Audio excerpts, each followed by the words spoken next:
I'm going to start this video in a bit of an unusual way by talking about Gunther Steiner and Drive to Survive.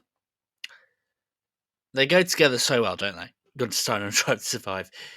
Um, you know, Ever since the series of Drive to Survive, Gunther Steiner became this beloved character, someone that everyone adored.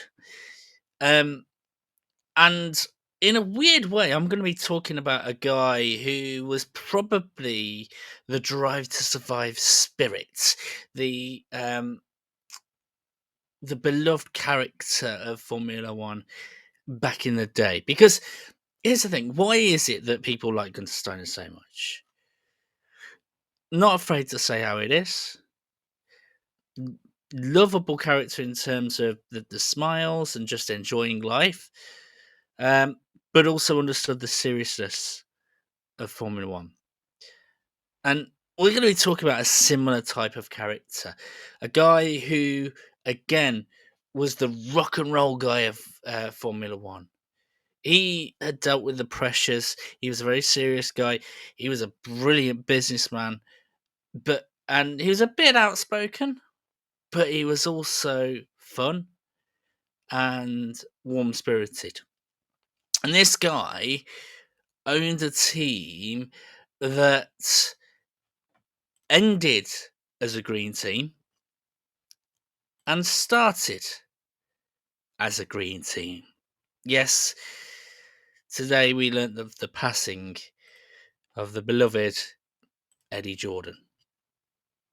But the thing is, there's probably a few of you guys, maybe if you're been interested in Formula One quite recently, probably don't know who Eddie Jordan is. You'd have recognised the Aston Martin livery, but you might not have even understood that previous green livery that I showed. So we're going to sort of do a little bit of a dive into the history of Eddie Jordan, what made him um, so impressive, what made him so popular, um, why he's considered one of the hearts of Formula One alongside Frank Williams and Ron Dennis, alongside Flavio Briatore and other characters, and just how brilliant this guy was. Now, here's the thing. The first thing that why he was adored in the Formula One community is he knew about the pressures of Formula One. Because not only was he a team principal, but back in the day, he was even a racing driver. I mean, goodness me. What a haircut, by the way. Firstly, what a haircut. But he was decent.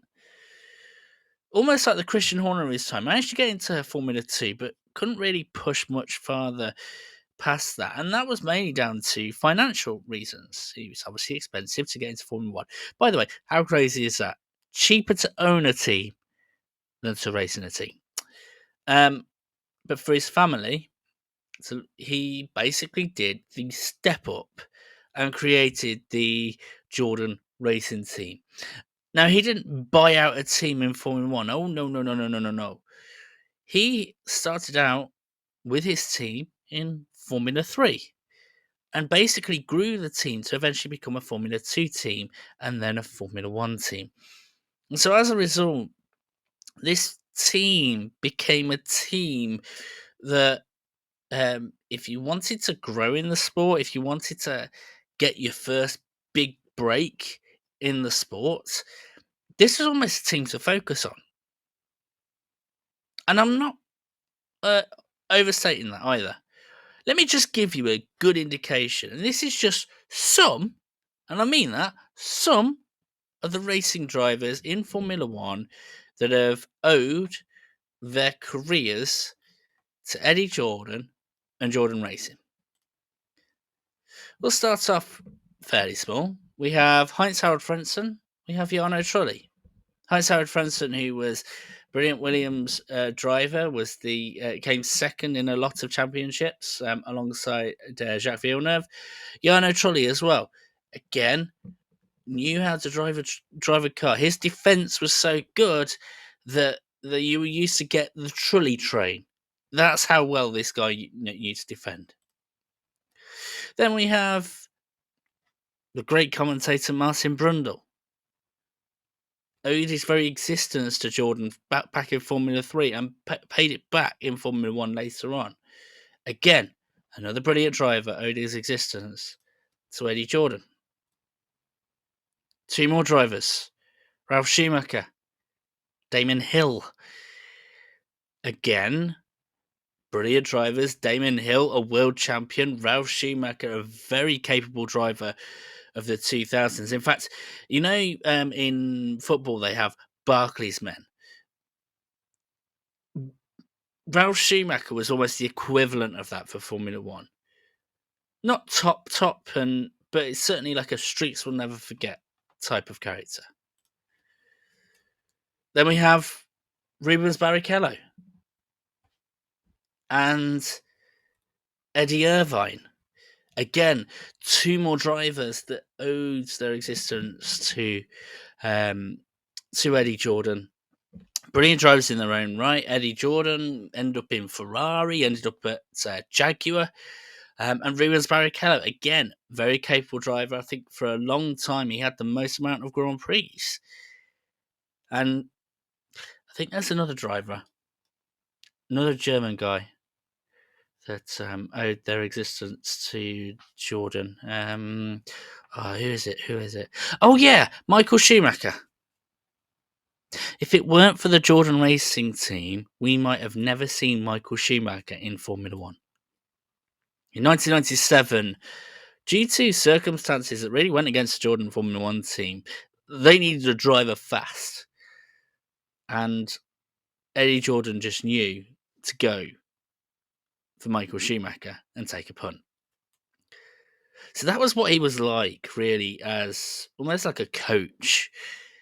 Knew how to get the best out of Formula 1 drivers.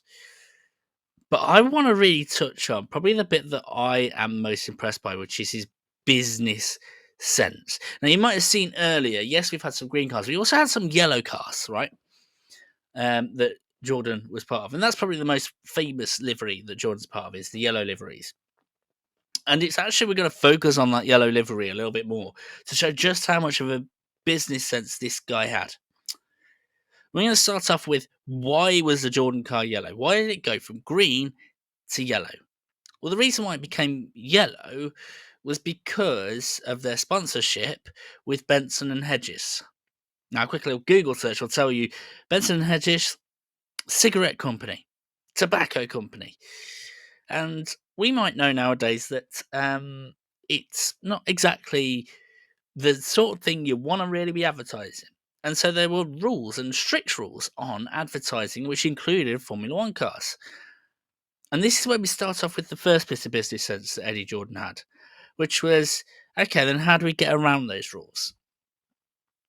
So instead of Benson and Hedges, we had four other cars that were around. So we had Be On Edge, which you can just see that just part of Benson and Hedges was taken off. And then this is probably the best bit, right? Is the other three. The Buzzing Hornets, the Bitten Heroes, and the Bitten and Hisses. Because what made them so special was the nose cone. You can see with Buzzing Hornets, there is an actual hornet on the nose of the car. Bitten Heroes was like a shark bite. Basically, it was like a shark on the end of the nose. And Bitten and Hisses, again, it was a cobra on the end of the nose. It was a sneaky little way that they could get past it for a little time, and actually made the livery more iconic, because all of a sudden it was the deadly team. It was the team that you feared. But here's the interesting thing about that. So this contract that they had with Benson and Hedges meant that the car was yellow. And they signed another huge contract, and that was with DHL. Now, here's the interesting thing. Did you know Eddie Jordan is the reason why DHL is yellow? If you actually looked at the history of the logo of DHL, you'll see that up until 2001, it was either red letters on a white background or white letters on a red background. and that changed in 2002. Who changed it? Eddie Jordan. And here's how it happened. DHL signed a contract with the Jordan team, and Eddie Jordan had to figure out what he needs to do. So he went to Benson Hedges first and basically said, look, sign this this team. They want to be white and red. Is there any space where we can put white and red on the car? Benson Hedges went, hell no. Yellow and black, that's it. You're not getting anything else. So what did Eddie Jordan do? Went to DHL, showed them pictures of some white vans, which is what they had, and some pictures of yellow vans, and basically said, look, I think you should become a yellow team, a yellow company. It'll make you more iconic, make you much more recognizable amongst other delivery companies, and will give you an edge over other delivery companies. Now, here's the thing: having different colours now doesn't seem like that bad of an idea. You know, we've got black and blue for Amazon. We got multiple different colours that are going on for different delivery companies. But back then, that was revolutionary. Everyone was white. Every vehicle was white. Every logo was white. So for this, put DHL on the map. So if it weren't for Eddie Jordan, we'd have no yellow DHL. We probably wouldn't even have a DHL. We wouldn't even recognise them. And this is the reason why I really want to do a tribute to Eddie Jordan. Because he was the spirit of Formula One. That drive to survive spirit.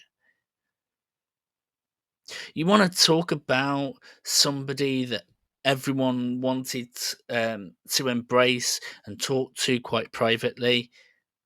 Eddie Jordan was the guy. That's the reason why he knew the gossip of the paddock better than anybody else. Why he knew that Michael Schumacher was going to come out of retirement quicker than everybody else.